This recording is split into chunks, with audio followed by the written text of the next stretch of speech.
안녕하세요. 전 학교폭력 피해자입니다. 요즘 학교폭력 이야기가 다시 화제가 되면서 전 PTSD 외상 후 스트레스 장애에 시달릴 것 같아요.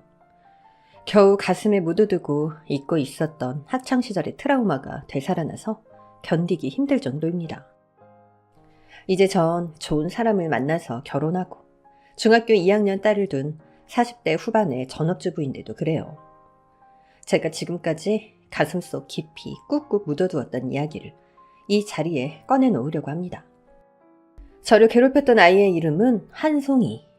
예쁜 이름과 달리 얼굴은 그다지 예쁘지 않았고 마음도 삐뚤어질 대로 삐뚤어진 정말 악마 같은 아이였어요. 그 아이랑 전 중학교 동창이고요. 초등학교에 들어가기 전부터 그 아이가 약한 친구들을 괴롭히는 걸 알고 있었어요. 한송이네 집은 동네에서 제일 가는 부자였고 동네 아이들은 한송이네 집에 초대받는 걸 마치 로또 당첨되는 것 마냥 좋아했어요. 동네에서 제일 크고 방도 많고 고급스러운 가구들로 채워진 멋진 저택을 구경하는 재미도 좋았지만 거기 일하는 이모가 처음 보는 과일이나 케이크 같은 맛난 간식을 저희에게 잔뜩 내어주셨거든요. 이런 이유로 한송이 주변에는 그녀를 부러워하고 지지하는 막강한 추종자들이 끊이지 않았어요. 한승희는 자신의 추종자들을 이끌고 매일같이 몰려다니면서 온갖 나쁜 짓을 벌였는데 그중 하나가 약한 친구들을 괴롭히는 거였습니다. 야, 저년 잡아! 한송이가 지시를 내리면 추종자들이 달려가서 목표가 된 아이의 양팔을 잡고 꼼짝 못하게 만들었는데 당시 이들의 주요 타겟은 어릴 때 소아마비를 앓아서 다리를 약간 저는 남이었습니다. 남이는 저보다 2살이 많았는데 학년은 저랑 같았어요. 옛날 일이라 남이 아버지의 직업은 가물가물한데 남이네 집이 동네에서 제일 낡고 후졌던 건 기억에 생생해요.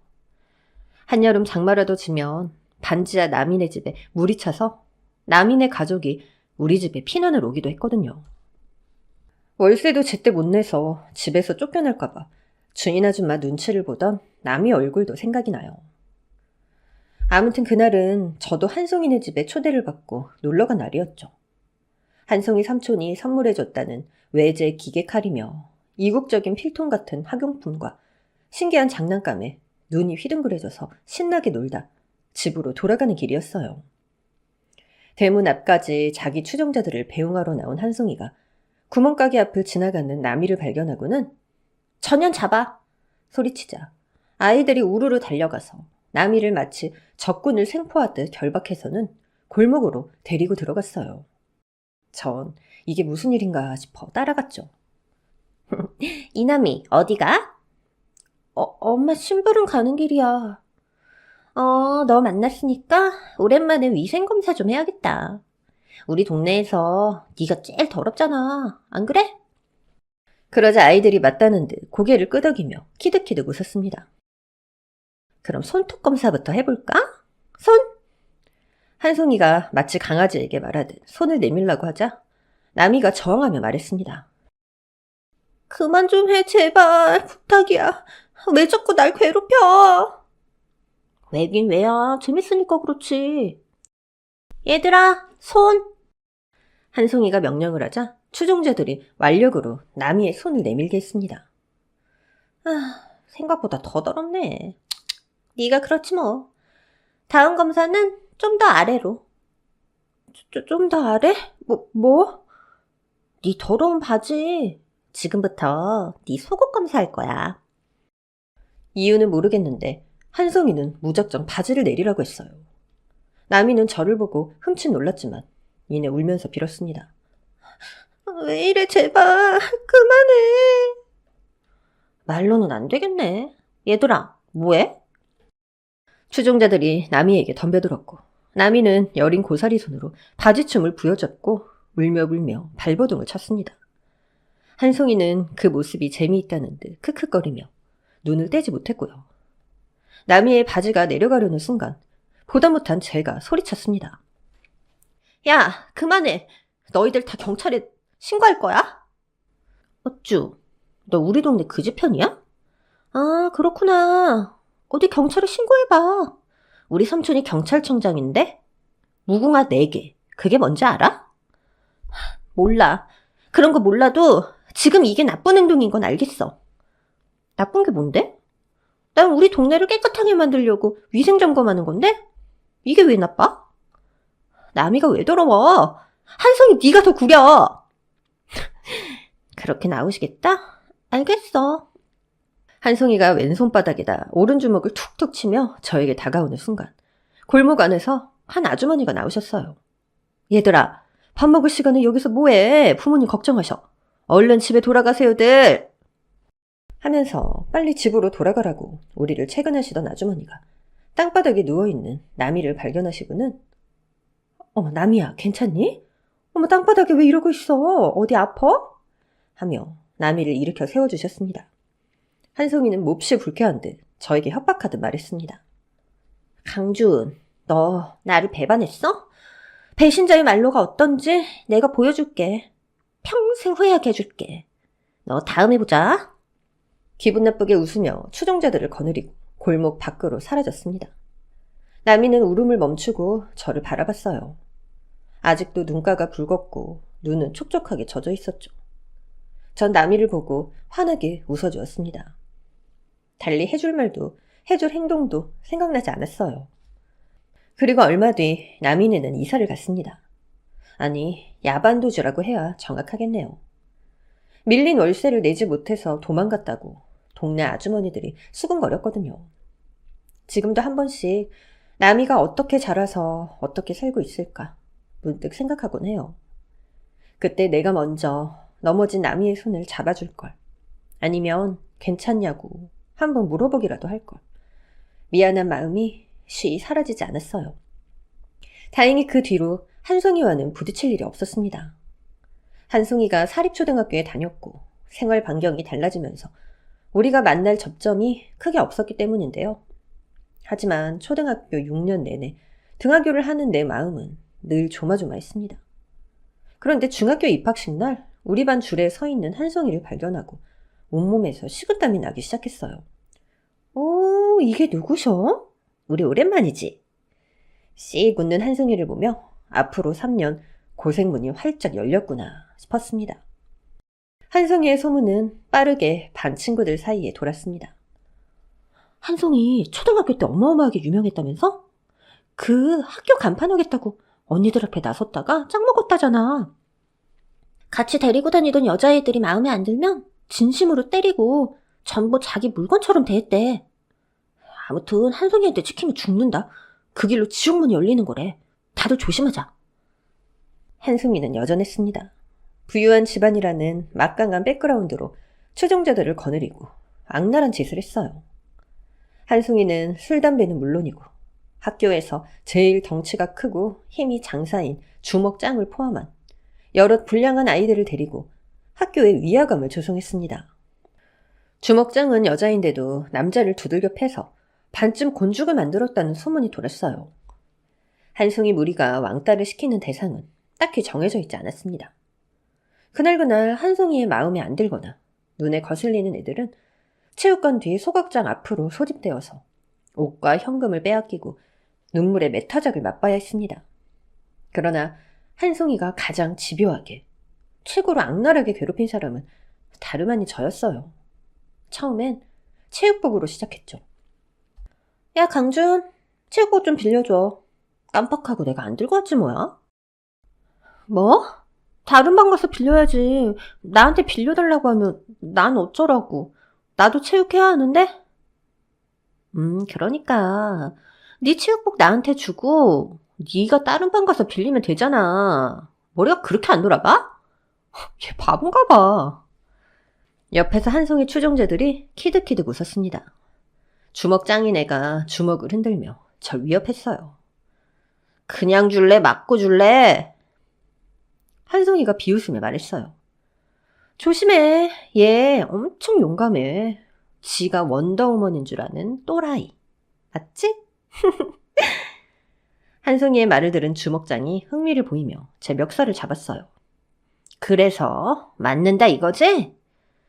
우리 반 아이들은 드디어 올 게 왔구나 이제 시작이구나 하는 얼굴로 눈치를 살피며 서둘러 체육복을 갈아입고 후다닥 교실 밖으로 나갔어요. 전 한송이의 힘에 밀려서는 안 된다는 마음의 소리와는 전혀 다르게 오늘 한 번뿐이야 하고 순순히 체육복을 건네주고 말았습니다.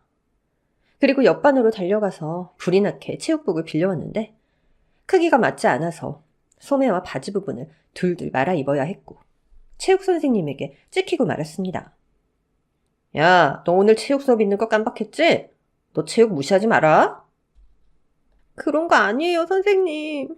하고 말해도 전 이미 문제아로 낙인 찍힌 뒤였습니다. 그렇게 눈물의 체육 수업이 끝나고 한송이는 저에게 체육복을 돌려주지 않았어요. 야, 한송이, 내 거 체육복 돌려줘. 어? 얘가 지금 뭐래? 뭘 달라고? 아까 체육 시간에 네가 내 체육복 빌려갔잖아. 헐, 얘가 생사람 잡네? 뭔 체육복? 니들 이 체육복이 강주영 거라는데? 그래? 그렇다고 생각하는 사람 한번 손들어봐. 한송이가 던진 질문에 반 아이들은 모두 입을 다물고 조용했습니다. 한송이는 기분 나쁘게 내 머리를 툭툭 치며 말했습니다. 내가 그랬잖아. 그때 네가 뭔 짓을 했는지 평생 알아가게 해줄 거라고. 응? 기대해. 그 일이 있은 뒤 한송이는 체육 시간마다 체육복을 들고 오지 않았고 그래서 전 한송이와 제 체육복을 빌리러 복도를 뛰어다녀야 했습니다. 야, 빨랑빨랑 안 가져와? 애가 너무 굼뜬데? 안 되겠다. 너 내가 정신 바짝 들게 해줄게. 하며 한송이는 주전자에 있던 물을 제 머리에 붓기도 했죠. 처음엔 반 친구들이 한송이 몰래 와서 수건으로 물을 닦아주기도 했는데 나중엔 한송이의 눈치를 보며 서서히 멀어졌어요. 그뿐만이 아니었어요. 한송이는 저와 눈이 마주쳤다고 제 머리를 치고 자기 앞을 뛰어갔다고 불러서 저를 또 때리고 자기 성적이 떨어져 기분이 나쁘다고 저를 구타했어요. 한송이가 저를 괴롭히는 모습을 보고 반 아이들도 이제 저를 걱정하기보단 저랑 닿으면 전염병이라도 옮을 것처럼 피했어요. 전 3년 내내 한송이에게 찍힌 아이라는 꼬리표가 붙어 다녔고 저를 향한 한송이의 왕따와 폭력은 해를 거듭할수록 업그레이드 되었어요. 학교는 정말 가기 싫은 곳이 되었습니다. 너무 괴롭고 힘들어서 많이 울었습니다. 한송이의 구타보다 더 참기 힘든 건 모멸감과 수치심이었어요. 외면하는 반 친구들도 이해가 되면서도 미웠고요. 선생님한테도 말하지 못했어요. 아무런 도움이 되지 않을 게 뻔했으니까요. 한송이는 선생님 앞에서는 무조건 착한 척, 모범생인 척을 하는 이중적인 아이였어요. 우리 부모님께도 말하지 못했어요. 부모님은 맞벌이 부부였는데 두 분 모두 한송이 아버지네 회사 제조 공장에서 일하셨거든요. 아버지는 몹시 가난했던 유년 시절을 보내셨기 때문에 머릿속에는 오직 한 가지밖에 없는 분이셨어요. 자식들을 절대로 굶기지 않겠다는 다짐이었죠. 자식을 굶기면 안 된다는 마음으로 돈 노래를 하며 일하는 아버지에게 차마 공장을 그만두라고 할 수도 없었어요. 부모님께 학교에서 한송이 때문에 괴롭힘을 당하고 있다 말하면 마음 아파하실 게 분명했고 더구나 한송이 아버지가 우리 아빠 공장 사장인데 말하기가 곤란했습니다. 이런 제 상황을 알고 한송이는 저를 더 괴롭혔어요. 봄, 가을 소풍을 갔을 때 한송이는 뜬금없이 자기 패거리들과 발야구를 한다며 제 배낭을 가져갔어요. 제 배낭을 공처럼 발로 뻥뻥 차며 놀더라고요. 바쁜 엄마가 기껏 싸준 도시락이 박살이 나버렸어요. 식사 시간에 박살난 도시락을 꺼내는 저를 보고 낄낄 웃던 한송이 얼굴이 지금도 잊혀지지 않습니다. 어머, 김밥이 비빔밥이 됐네? 별미다 별미, 맛있겠다. 많이 먹어 강준? 하며 반 아이들 앞에서 저를 웃음거리로 만들었어요. 김밥을 먹지 않자 한송이 패거리들은 곧 억지로 제 입에 김밥을 밀어넣으려 했습니다. 너무 화가 났던 전 주먹장에게 선빵을 날렸어요. 선빵을 날리기 전에 심호흡을 안 했기 때문일까요? 제 주먹은 생각처럼 세지 않았어요. 이것 봐라. 너 뭐해? 너 지금 개콘 찍냐? 하며 서서히 다가오는 주먹장의 핵주먹 맛을 직방으로 맛보았습니다. 그랬습니다. 영화 같은 일은 현실에서 일어나지 않았어요. 한 송이 무리에게 구타당한 제 눈은 밤탱이가 되고 코에선 쌍코피가 터지고 입술도 터져서 얼굴은 온통 피범벅이 됐어요. 그런데 한 송이는 이게 다 장난이래요. 야, 장난이야. 넌 우리가 놀자고 그런 건데 다큐로 받아들이면 어떡하니? 아, 애가 유머를 몰라, 유머를. 그날 전 곧장 집으로 가지 않고 뒷산으로 향했습니다. 저도 모르게 발길이 산으로 향했어요. 그냥 이대로 15년 인생을 마감해야 할까? 절벽에서 떨어지면 될까? 이런 생각만 하면서요. 부모님께 아무 일 없는 척, 선생님과 반 친구들에게 괜찮은 척 하는 것도 못할 짓이더라고요. 하나도 안 괜찮다. 도와달라고 할 사람이 없어서 저는 분한 마음에 산을 계속 올랐습니다. 해가 져서 어두운 산을 교복을 입은 채 무작정 오르고 있는데 문득 어디선가 제 이름을 부르는 소리가 들렸어요. 강준! 강준! 하는 엄마의 목소리. 저는 걸음을 멈추고 소리에 귀를 기울였습니다. 저 멀리서 후두둑하는 소리와 함께 까악까악하는 산까마귀 소리가 들렸어요. 까마귀 소리가 마치 제 이름을 부르는 엄마의 소리로 들렸던 거예요. 전 그만 눈물을 터뜨리고 말았어요. 누가 내 이름을 불러주고 손만 내밀어줘도 살 수 있을 것 같았죠. 그대로 주저앉아서 엉엉 울고 있는데 마침 절에 갔다가 뒷산을 내려오던 아주머니가 저를 발견하셨어요. 얘, 지금 이 시간에 어디로 올라가니? 그냥요. 아주머니는 피투성이에 눈물범벅이 된 제 몰골을 보고 깜짝 놀라시면서 아주머니 가방에서 손수건과 물병을 꺼내 제 손에 쥐어주셨습니다. 이걸로 얼굴 좀 닦고 물 좀 마셔, 응? 전 어리광을 부리듯 고개를 흔들며 안 마시겠다고 버팅겼어요. 이럴 때 못 이기는 척하고 어른 말 듣는 거야. 안 그러면 내가 닦아줄까? 제가 할게요. 오늘 무슨 일이 있었는지 몰라도 일단 내려가자. 아주머니의 목소리가 따스해서 저도 모르게 아주머니를 따라 산을 내려왔습니다. 아주머니는 제가 집으로 들어가는 걸 끝까지 보신 뒤 안심하고 돌아가셨어요. 지금 생각해도 정말 고마운 분이세요. 그 아주머니를 만나지 않았더라면 전 이렇게 글을 쓰고 있지도 못했겠죠. 그날 부모님은 제 몰골을 보고 너무 걱정을 하셨어요. 전 그냥 어두운 밤길에 발을 잘못 헛디뎌서 구렁텅이에 낮아빠져서 이렇게 됐다고 말씀드렸어요. 부모님은 제 말을 미심쩍어 하셨지만 제가 아무렇지 않은 척 학교를 다니는 걸 보시고 그 일을 대수롭지 않게 여기셨어요. 그렇게 전 끔찍한 중학교 3년을 보내고 졸업한 뒤 비로소 왕따를 면하게 됐습니다. 중학교 3학년 겨울방학이 끝나는 졸업식 날, 한송이는 쌍꺼풀 수술과 치아 교정을 하고 나타나서는 이미지 변신을 위해서 그동안 놀던 무리와 거리를 두며 조용히 지내다가 가족과 함께 외국으로 이민을 갔어요. 그제야 전 왕따의 고통에서 벗어날 수 있었지만 3년 내내 받았던 고통의 기억은 지금까지 지울 수가 없었죠. 지금도 전 한송이가 즐겨 신던 운동화 브랜드는 절대 사지 않아요. 그 브랜드의 로고만 봐도 그때의 아픔이 되살아나기 때문입니다. 시간은 학폭의 가해자이든 피해자이든 누구에게나 공평하게 흐르고 전 어엿한 성인이 되어 결혼도 하고 아이도 낳았습니다. 아버지는 한송이네 아버지 사업을 벤치마킹해서 새롭게 독립을 하셨는데 아버지가 부지런히 일하신 덕분에 우리 집도 가난을 면하게 됐습니다. 그리고 저도 다행히 고등학교를 집에서 멀리 떨어진 곳에 배정을 받아서 같이 올라간 중학교 친구들이 많지 않았어요. 덕분에 전 중학교 때와 달리 조용하고도 평범하게 고등학교 시절을 보낼 수 있었습니다. 나름 친구들이 생기기도 했지만 많이 어울리지 못하겠더라고요. 오랫동안 혼자였고 정상적인 교우 관계를 맺지 못해서 제 스스로 철벽을 치게 되더라고요.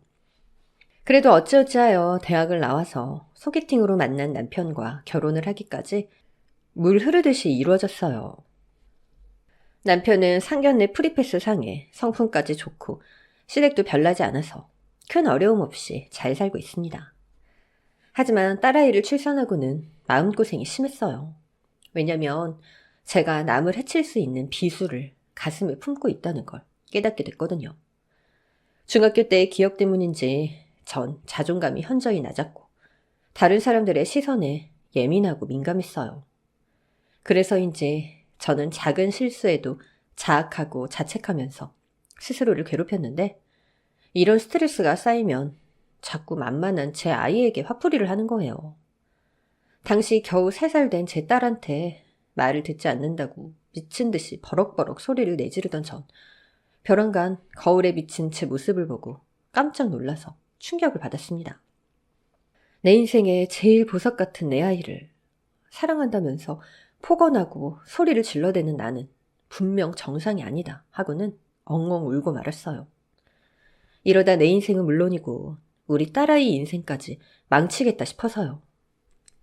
가족들 모르게 제 발로 정신과 전문의를 찾아가서 상담하고 치료를 시작했습니다.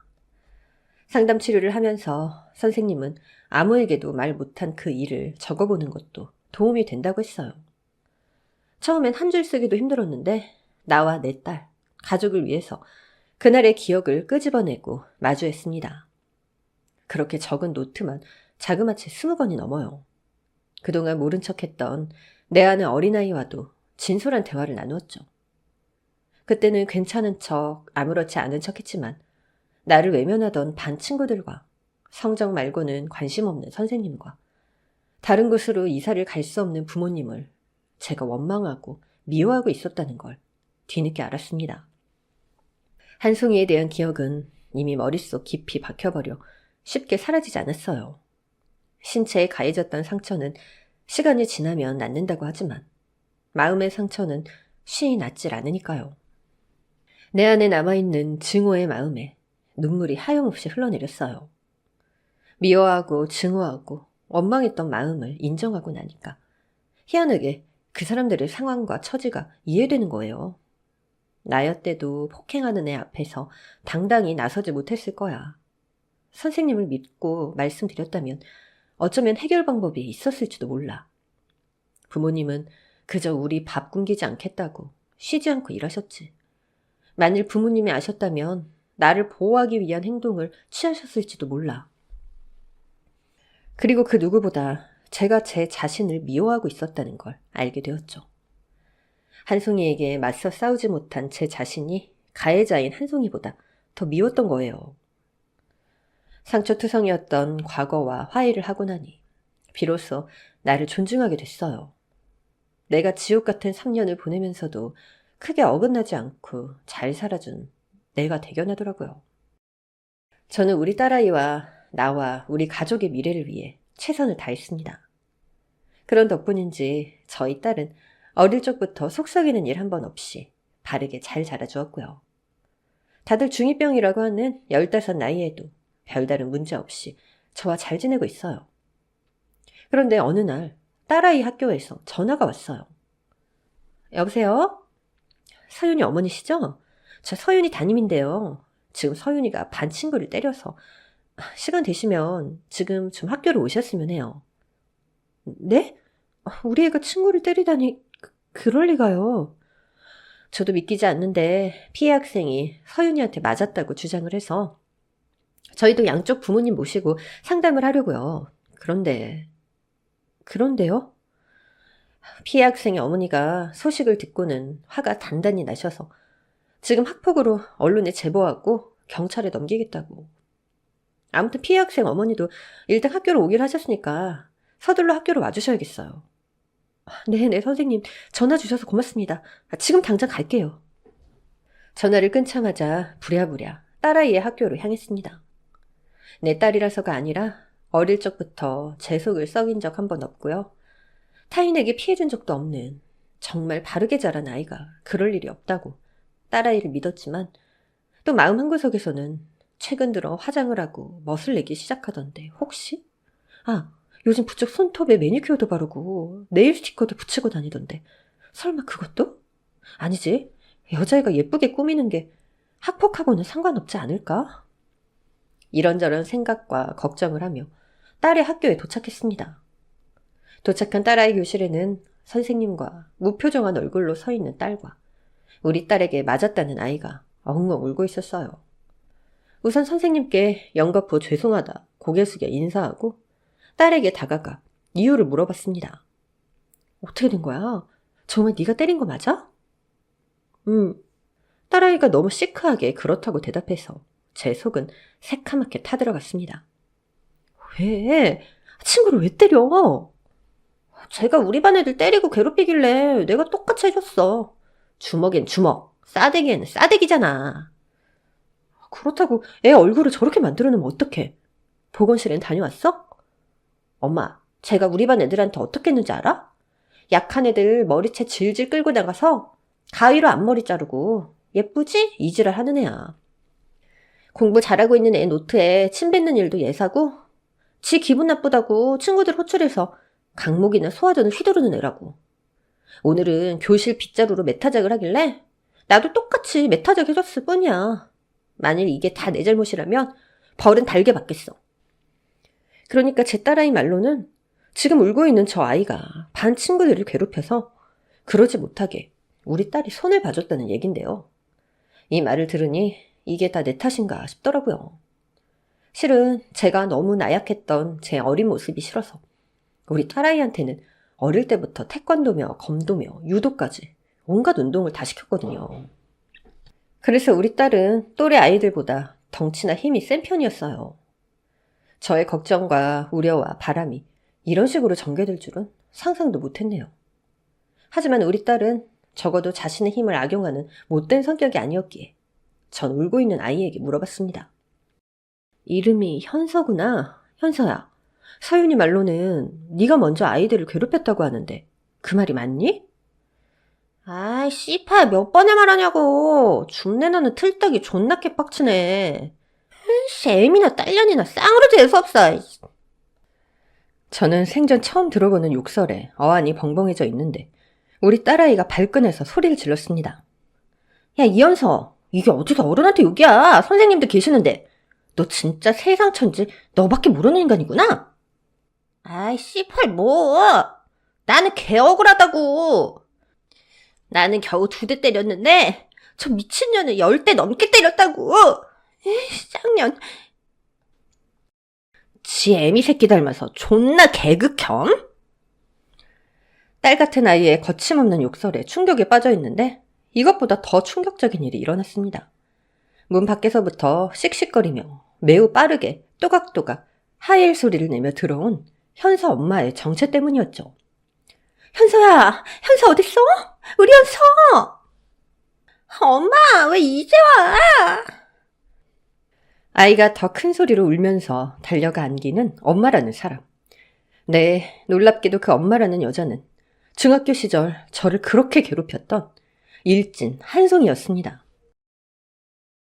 우리가 헤어진 지 무려 30년이 다 되어 가는데도 저는 그녀를 단박에 알아봤습니다만 한송이는 저를 알아보지 못하고 자기 딸 얼굴을 어루만지며 주구장창 폭언을 쏟아냈습니다. 어머머머, 우리 현서 얼굴에 스크래치. 노! 엄마, 나 여기도 맞았어. 현서가 몸싸움을 하다 종아리에 생긴 생채기를 자기 엄마에게 보였습니다. 여리디 여린 우리 딸 종아리에 피멍을. 나 가만 안 있어. 누구야? 너야? 너 생긴 것도 무식하게 힘만 쓰게 생겨서는 성격도 정말 테러블한 아이구나. 네가 인생의 쓴맛을 못 봐서 안달이 났나 본데 너 우리 현서 얼굴에 빨간 줄 낸 거 평생 후회하게 해줄 거야. 내 말이 믿기지 않지? 우리 삼촌이 경찰청장이고 이모부가 검찰청장이야. 너 그게 뭔지 알긴 해? 선생님, 저 합의 안 해요. 쟤 콩밥 먹게 하려고요. 이모부한테 말하면 중학생도 소년원에서 10년을 썩게 해줄 수 있으니까.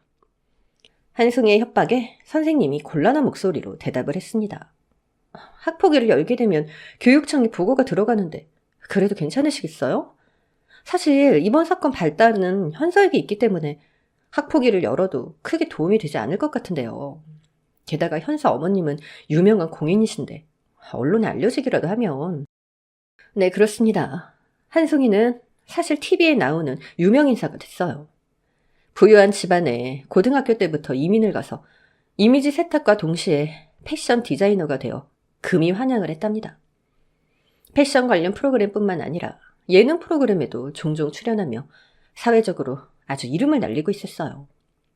중3 겨울방학에 쌍꺼풀 수술과 치아 교정을 하고 코까지 손을 봤는지 예전 본판이 기억나지 않을 정도로 예뻐졌지만 그 쇳소리가 섞인 목소리를 듣는 순간 알겠더군요. 심장이 철렁하고 발끝까지 떨어지고 피가 차갑게 식는 기분이 들었어요. 전 한송이가 TV에 나올 때마다 채널을 돌리며 심호흡을 했습니다. 한송이의 얼굴을 볼 때마다 어릴 적의 기억이 되살아나서 괴로웠거든요. 상담을 그렇게 받고 약물 치료를 했는데도 그랬어요. 그런 한송이가 바로 지금 내 눈앞에 떡하니 서 있다니 수십만 번도 더 시뮬레이션 해보았던 그녀와의 만나는 순간이 현실로 이루어졌습니다. 그럼 사과라도 받아야겠죠? 하며 한 발 물러서는 듯 했던 한송이가 뒤늦게 저를 알아봤는지 순간 주춤하며 말을 잇지 못했습니다. 그 사이에도 한송이의 딸 현서는 미친 듯 발악을 했어요. 엄마, 다 무릎 꿇으라고 해! 내 앞에서 무릎 꿇고 사과하라고! 지 애미애비 새끼 다 내 앞에 무릎 꿇고 싹싹 빌란 말이야! 위아래 없이 욕하고 떼쓰는 한송이의 딸을 보며 새삼 DNA의 경이로움이랄지 무서움이랄지 아무튼 놀라운 유전자의 힘을 느꼈습니다. 한송이는 제가 누구인지 기억을 떠올리자마자 곧바로 태세 전환을 하더군요. 폭언으로 폭주하는 아이에게 조용히 하라며 오히려 아이를 혼내기 시작했어요. 현서야, 뚝! 얘가 어른한테 애미애비라니. 너 그런 말 어디서 배웠어? 우리 집안에 비속어 쓰는 사람 일절 없는데? 어디서 못된 친구들을 사귀어서는. 아휴. 네 나이 때 만난 친구가 다 네 자산이 된다고. 이 엄마가 몇 번을 말했니? 그리고 들어보니 현서 네가 잘못했네. 반 친구들하고 사이좋게 지내라고 엄마가 그렇게 가르쳤는데 너 자꾸 이러면 외출 금지에 용돈도 없을 줄 알아? 이 모든 광경을 보고 있던 선생님도 당황하고 아이들도 당황해서 눈이 동그래졌어요. 한송이는 모두가 보는 앞에서 현서를 대차게 혼내고 나서 저에게도 사과를 하기 시작했습니다. 서윤이 어머니, 아이들이 학교 생활하면서 투닥투닥 다투기도 하고 주먹질도 하고 그럴 수 있죠. 안 그래요? 애들은 또 싸우면서 자라는 게 국룰이잖아요. 그쵸? 우리 애들 미래를 위해서, 아이들이 꿈꾸는 내일을 위해서 오늘 일은 없었던 일을 해요. 좋은 게 좋은 거 아니겠어요? 아무리 봐도 서윤이가 참 건강해서 든든하시겠어요. 이종기 어떻게 해도 되겠어요. 어릴 적과 똑같이 두 얼굴을 가진 모습을 드러내는 한송이의 모습에 현혹되지 않고 전 냉랭하게 얘기해 주었습니다. 아니요, 현서 어머니. 아이들이 잘못을 했으면 잘잘못을 따지고 잘못한 아이는 벌을 받아야지 바르게 크겠죠. 이번 일은 현서가 시작을 했지만 저희 딸도 똑같이 폭행한 행동은 잘못이라고 생각해요. 학폭위 가서 잘잘못 따지고 징계받을 건 받고 그렇게 하시죠. 아이들이 학교에 지식만 쌓으려고 다니는 거 아니니까요. 이런 일로 애들이 자존감을 잃고 스스로의 가치를 잃게 된다면 전 그것보다 슬픈 일은 없다고 생각해요. 아까 현서가 저희에게 무릎 꿇고 빌라고 하던데 맞아요. 학교폭력 피해자들이 원하는 건 가해자의 진심 어린 사과거든요. 가해자와 피해자를 확실하게 따져보고 진심으로 사과하게 하고 다시는 이런 일이 없도록 만드는 게 저희 부모들이 해야 할 일 아니겠어요? 한성희님은 유명한 공인이시니 이런 일에 솔선수범하셔야 하고요. 그렇죠? 서윤이 어머니, 제 말을 잘 이해 못하신 것 같은데 아니요? 더 들을 말 없을 것 같네요. 선생님, 저희 학폭위 진행할게요. 그렇게 해주세요. 서윤 어머니, 학폭위를 하게 되면 교육청으로 넘어가고 그러면 아이들 진학할 때마다 꼬리표가 붙는데 저희로선 신중하게 처리해야 될 문제거든요. 그래서 쌍방이 좋게 사과하고 넘어가는 것도 좋을 것 같습니다만. 선생님 말씀 고맙지만 저희 마음은 확고해요. 선생님, 그럼 제 딸아이 데리고 하교해도 될까요? 제가 요지부동으로 학폭위를 열겠다는 말을 듣고 당황한 한송이가 자기 딸 현서에게 잘못을 빌라고 닥달했습니다. 뭐하고 있어? 얼른 사과해! 내가 뭘 잘못했다고! 이현서, 너 휴대폰까지 압수당하고 싶어? 아니면 엄마한테 죽고 싶냐? 한송이의 딸 현서가 입술을 삐죽거리며 마지못해 사과했습니다. 미안. 현서 어머니, 전 이런 맘에 없는 사과는 필요 없어요. 그리고 정작 사과는 제 딸이 아니라 이 아이가 왕따 시키고 괴롭힌 아이한테 하셔야죠. 안 그러니 현서야? 그럼요. 우리 현서 친구들한테 사과할 거지? 선생님도 계시잖아. 한송이의 종용하는 눈길에 아이가 볼멘 소리로 네 하고 고개를 끄덕였습니다.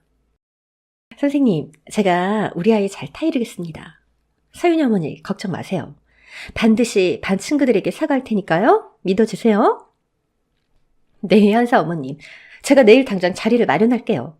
너희 둘 모두 진심으로 사과하고 반성한다면 좋겠구나. 선생님의 말을 듣고 우리 딸이 입을 열었습니다. 선생님, 더 중요한 게 남았어요. 이서연, 너 앞으로 더 이상 우리 반 애들 괴롭히지 않겠다고 약속해. 그럼 나도 너 때린 거 사과할게. 현서는 자기 엄마 한송이의 눈치를 살피며 그러겠다고 약속을 했고요. 아이들은 선생님에게 반성문과 봉사활동 5시간의 벌을 스스로 받기로 했어요. 만일 현서가 또다시 반 친구들을 괴롭히거나 왕따를 주도한다면 그땐 곧바로 학폭위를 신청하겠다고 엄포를 놓고는 딸아이를 데리고 학교를 나섰는데 한송이가 불이 나게 달려와서 저를 붙잡았습니다. 강준, 너 강준 맞지? 서진여중 맞잖아. 사윤아, 내가 네 엄마랑 중학교 동창이거든? 엄마랑 단둘이 이야기할 게 있는데 잠시 자리 좀 비켜줄래? 네, 알겠어요. 서윤이는 붉게 상기되고 바짝 긴장한 채 얼굴을 살피며 자리를 피해주었습니다. 야, 나 캐나다 가서도 너 어떻게 지내나 진짜 궁금했는데. 이렇게 만나네? 정말 신기하다, 그치? 왜? 거긴 나처럼 괴롭힐 애가 없었니?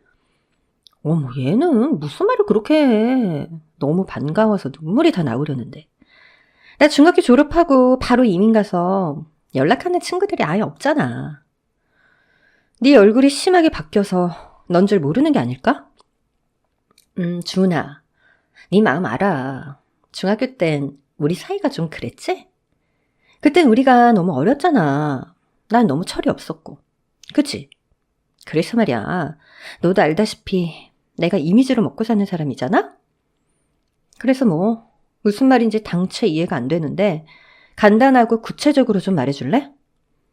그러니까 그래. 너 우리 이야기 어디 가서 말 안 할 거지?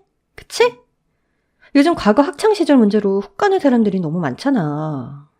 나 진짜 어렵게 여기까지 왔어. 정말 눈물 없이는 3박 4일로도 모자라다? 제발 나 좀 살려주라, 응? 하며 애원했습니다.